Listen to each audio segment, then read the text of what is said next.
Who's the pig? Are you talking to me? Uh-oh, they called him a pig. Are you talking to me? Shouldn't have done that. Are you talking to me? Now they're in for it. They call me Mr. Pig!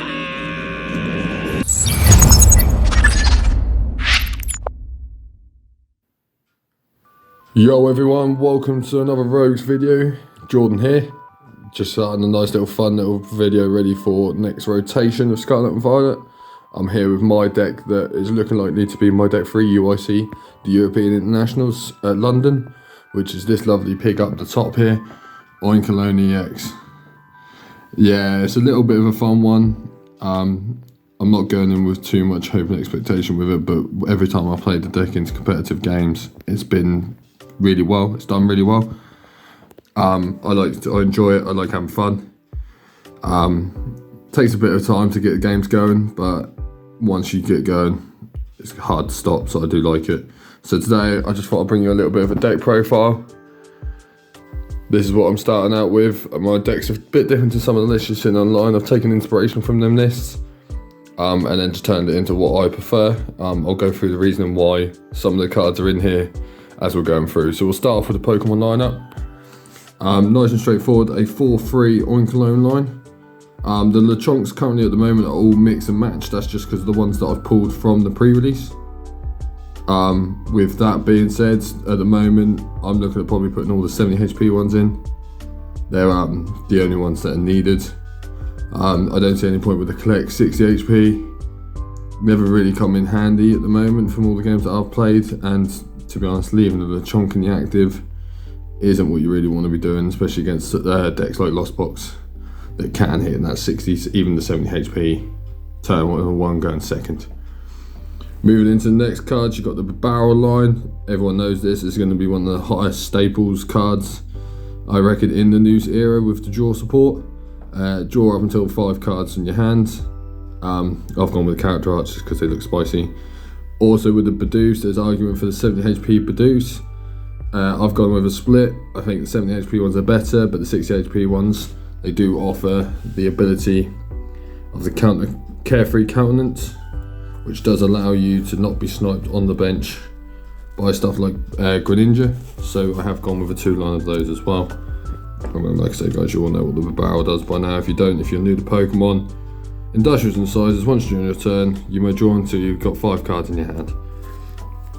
Nice and easy, nice and easy. So, one of the things that I've put in here that I think is major is the Dunsparce. Again, got the character art just because I love the character art. Self-explanatory, weakness. Weakness is a big thing with this deck. If you come into a weakness matchup, you need to be able to limit the damage they do so you can still heal. Thanks to the guys at the local stores that I play at, we've managed to pull one of the Squavets. I haven't got the character art yet, that will be going in here. But Squavet with a Nest Stash does really well. Always able to thin your hand down if you do get a clunky hand, ready to barrel the following turn. And then Radiant Greninja is my Radiant of choice. Originally, I didn't have a Radiant in here. I saw a load of other lists running the Radiant Gardevoir. Not even Greninja, sorry, Gardevoir. But I didn't like it, mainly because you play quad path, as you'll see later on.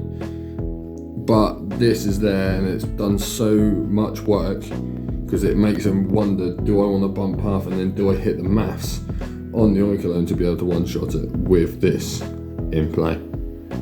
So it has done its bits.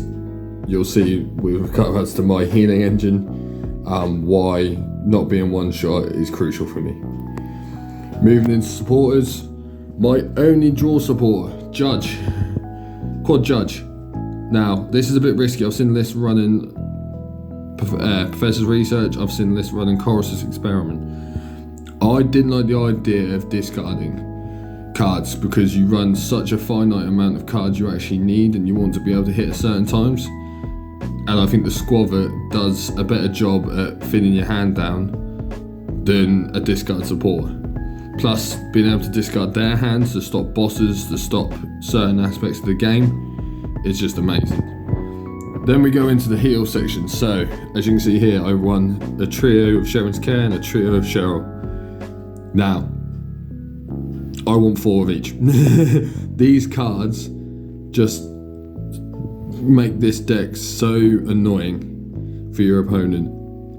I've had so much fun playing it.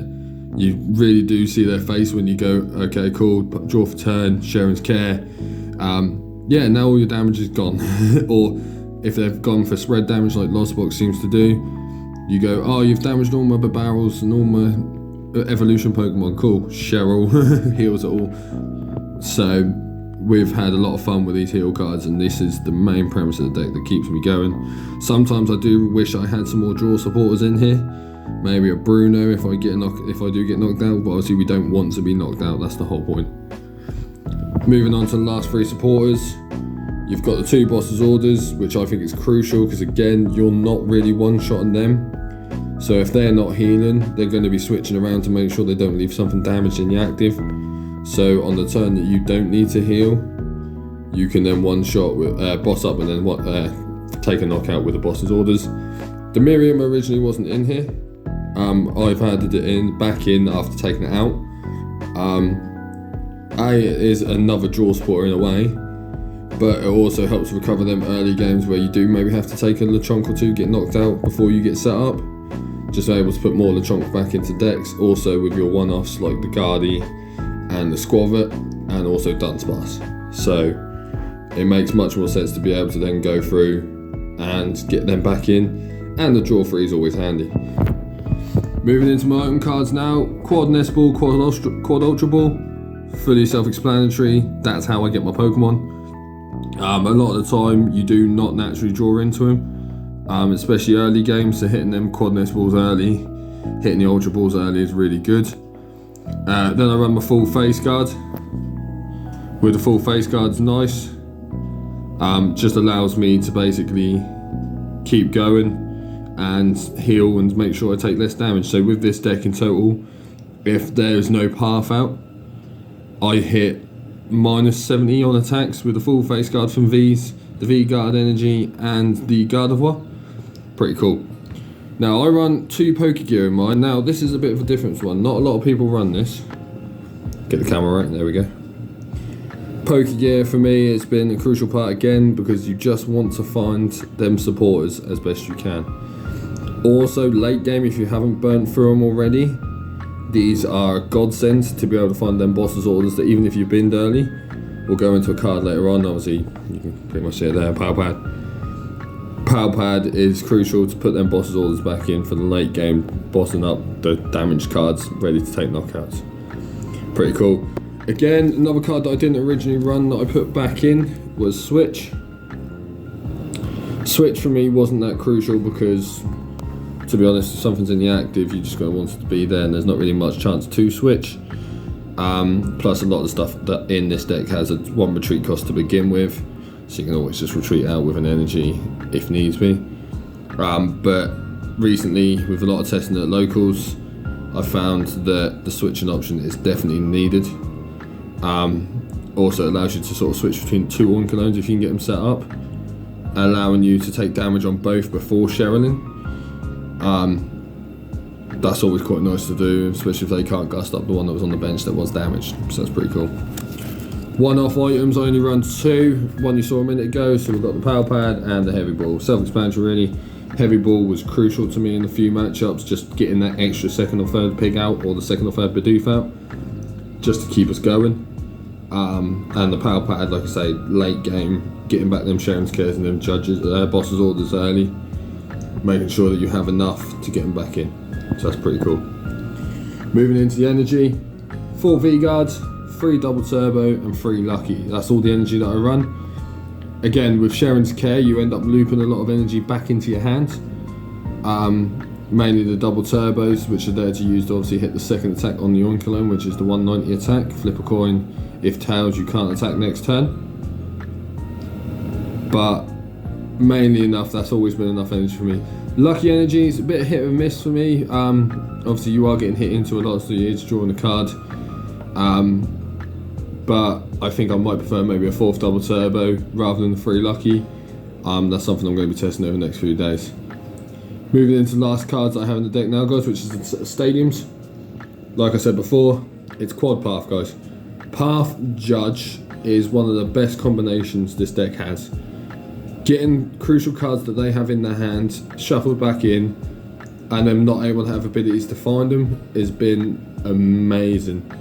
Yes, it shuts off the Guardy during the turns that I want to use it, but again, it just gives them the thing that yes, you need to bump Path, but if you bump Path, I take 20 less from your Vs, which has been great in certain matchups. I've been playing a lot of Arceus matchups, a lot of Miraidon matchups. Obviously the Miraidon doesn't go through, it goes through the Guardy anyway, but stuff like Raichu V and Regieleki VMAX doesn't. So it really does make them think about what they have to attack me with.